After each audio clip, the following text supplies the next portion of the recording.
I'm sure you've heard it said again and again that self-care is not selfish. Yet there are so many of us who continue to neglect our self-care. That's part of the reason stress levels are at an all-time high. I've been working from home for well over a year, and it's the little moments like taking the time to have a cup of coffee, have some silence early in the morning, and just reflect on my day is what helps to kind of keep me grounded, to take some time out for prayer and journaling. But self-care, it encompasses so many things.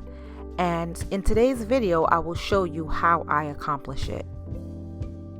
But before we move on, because I know someone might ask what this red bag is that I'm pouring into my coffee, it is not sugar because I am on the ketogenic diet. This is monk fruit, and I have to tell you guys, it tastes just like sugar to me. No aftertaste whatsoever. It's been more than a year since the start of the coronavirus pandemic, with no actual end in sight, in spite of the available vaccines. Also, while we are able to get out and do things, prices of services have gone up drastically since the start of the pandemic. Women everywhere like myself have begun DIYing everything from hair care to manicures. The way I go about ensuring I prioritize my self-care is to plan it and write it down.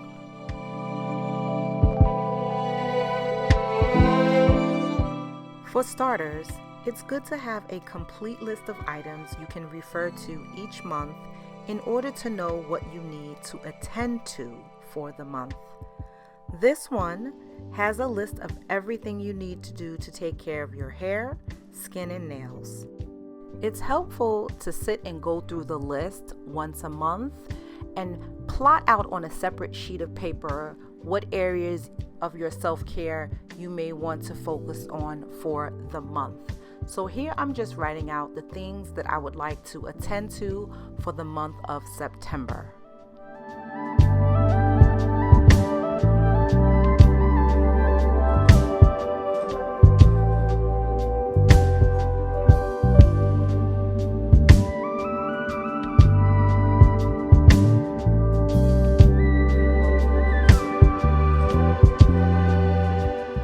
Then there's a sheet of everything you need to have in your self-care arsenal for your physical, oral, dental, mental, emotional, and spiritual health.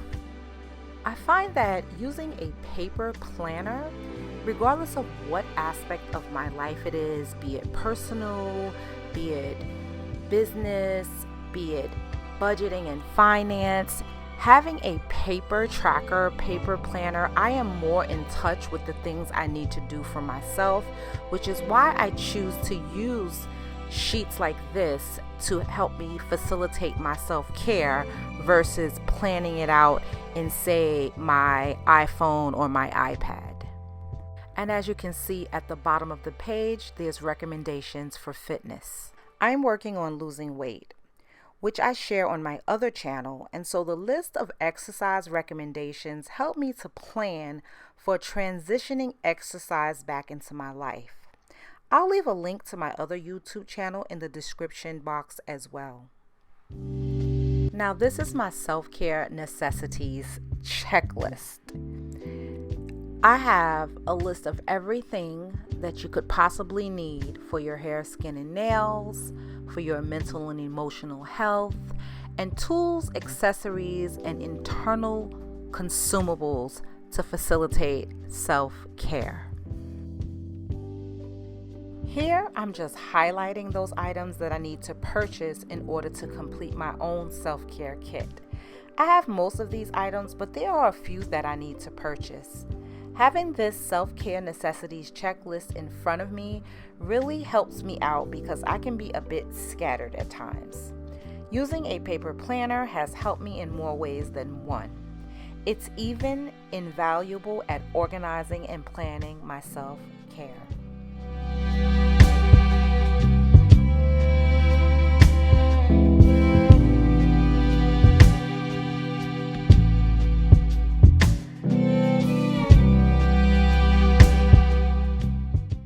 As I mentioned earlier about doing more DIYs, I like creating DIY hair masks, simple ones. On this sheet, I'm writing out the fenugreek hair mask I started using to facilitate hair growth. It was recommended to me by Khadijah from Henna Souk in our one-on-one hair consultation. If you missed that video, you'll find it linked down in the description box as well. Moving on to mental and emotional health, I've found that I come across so many motivational and inspirational quotes that I wish I had saved somewhere I could easily find them.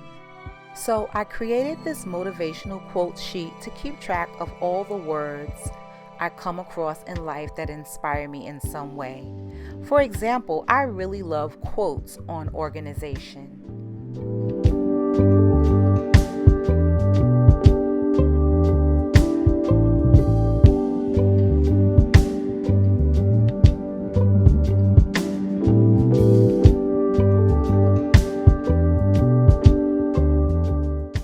Finally, this last time sheet helps me to keep track of the self-care activities that I don't do on a frequent basis. Things like when to get a colonoscopy or get my teeth cleaned. These are things that are so easy to forget. Now, when I even think about them, I can just flip to this page and I know instantly when I did these activities last. As a special needs mom who has been forced to slow down since the start of the pandemic, I've learned the value of prioritizing my self-care. The toolkit I shared was created to help women like myself to focus in on their self-care. What I didn't show in the video are the pages on essential oils and the sample recipes for diffusing that are included. To find out more about the complete women's self-care toolkit, just check the description box below. And so before we go, I just wanted to share some of the things that I take to facilitate self-care, and those are supplements. I take phytonutrients, I take a number of supplements, hair, skin, and nail vitamins, and sparkling coconut water with yuzu. This is just one of the ways that I treat myself in the morning to just relax. I usually will do this shortly after having my coffee, just because sometimes I will forget to take my supplements if I don't do it early.